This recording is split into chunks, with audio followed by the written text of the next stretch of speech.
Hey guys, so do you ever do this exercise with yourself, when you get older or when a birthday comes around, you think about what your younger self would think about you, what your younger self might be most proud of that you've accomplished, or what they might be most surprised of your adult life.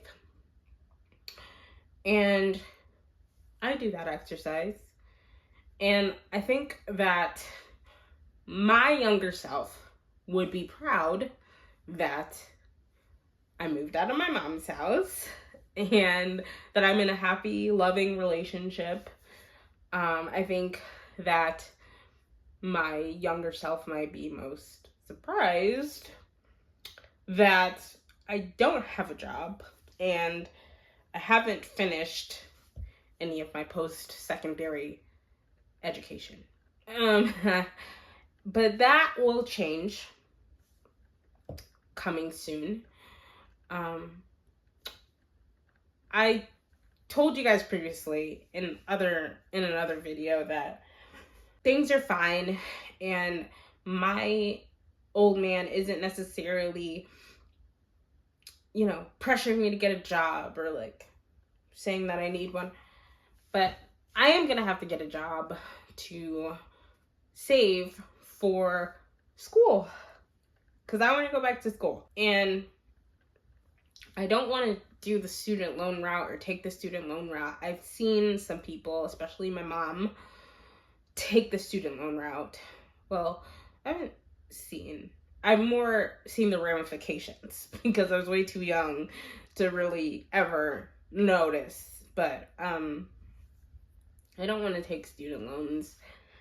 So I'm going to save money, look into scholarships, but scholarships will come or become more definite when I know which institution I'm applying to. And that way, I can get some scholarships from there. That or, find them wherever. But I want to be honest with you guys.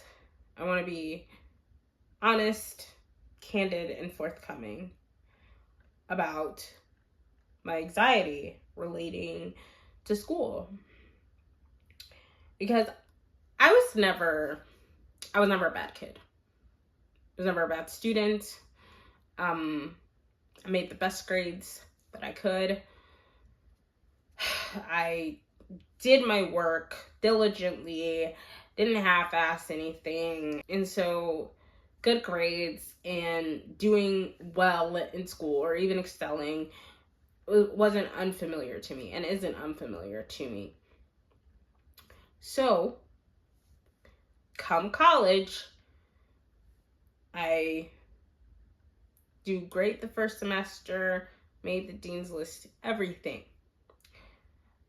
Now, I talked to you guys a little bit, or a lot of it, about mania and bipolar disorder, and I was on this whole wave of mental health and what it means to be bipolar. So, come second semester, I have my first manic episode.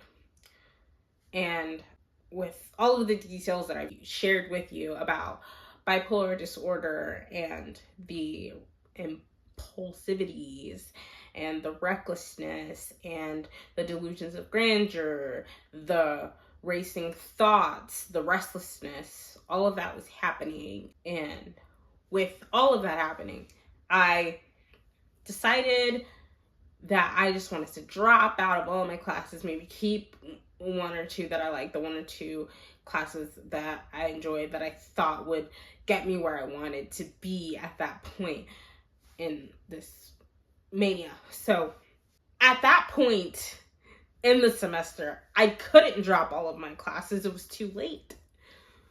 And I didn't know that, but I was still processing it and still trying to go through with the process. And then my mom checked me into a mental hospital, and I missed about 2 weeks of school. Now, this was probably the worst 2 weeks to miss, because it was the most critical time of the semester, where you had all of your final exams, all your final papers, and I missed them all. And so I had to go back, talk to my professors. I ended up losing my grant. I was on a Pell Grant, and I was on academic probation. And so the anxiety comes when, and I don't want to say that me and school right now are like oil and water, but we just don't mix well. We don't even emulsify, because it's a very scary thought to think that you can have all this stuff going for you and you can be doing well in life and school and everything seems to be going right.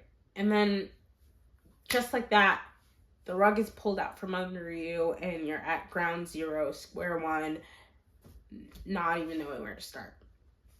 And that's been me for these past couple of years. It's just been cyclical, this cycle of mania and depression. And it's all been while I've been trying to get a degree, just get some degree, like not even a specific degree, but the degree that I want to get, or what I want to become in the future, is a therapist, which is fitting for me given, my history and my experience with my disorder. And I've worked in mental hospitals. I've been in mental hospitals. So that's that. And that is what I'm planning within these next few years. That's it.